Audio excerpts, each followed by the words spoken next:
అలా ఈరోజు మనం ఎంతో టేస్టీగా ఉండే ఎగ్ కోఫ్తా కర్రీ ఎలా ప్రిపేర్ చేయాలో చూపించబోతున్నా. ఎప్పుడు ఎగ్ కర్రీ, ఎగ్ ఫ్రై కాకుండా ఒకసారి ఇలా డిఫరెంట్‌గా ట్రై చేసి చూడండి. హెల్త్‌కి కూడా చాలా మంచిది.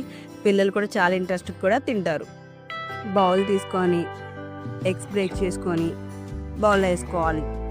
పసుపు, ధనియాల పౌడరు, ఉప్పు, కారం, పచ్చిమిర్చి ముక్కలు, ఉల్లిపాయ ముక్కలు వేసి బాగా మిక్స్ చేసుకోవాలి. తర్వాత పొంగనాలు వేసే ప్యాన్ తీసుకొని ఆయిల్ అప్లై చేసి ముందుగా మిక్స్ చేసి పెట్టుకున్న ఎగ్ మిక్చర్ని కూడా వేసి 2 సైడ్స్ రోస్ట్ అయిన తర్వాత తీసి పక్కన పెట్టుకోవాలి. ప్యాన్ తీసుకొని ఆయిల్ వేసి ఆయిల్ హీట్ అయిన తర్వాత జీలకర్ర, పచ్చిమిర్చి ముక్కలు, ఉల్లిపాయ ముక్కలు, అల్లం పేస్ట్, టమాటా ముక్కలు వేసి బాగా మగ్గనివ్వాలి.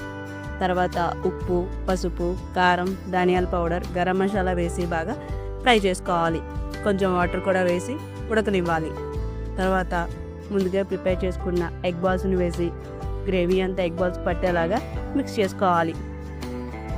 అంతే అండి, ఎంతో సింపుల్గా ఉండే ఎగ్ కోఫ్తా కర్రీ ప్రిపేర్ అయిపోయింది. ఒకసారి మీరు కూడా ట్రై చేసి కామెంట్ చేయండి.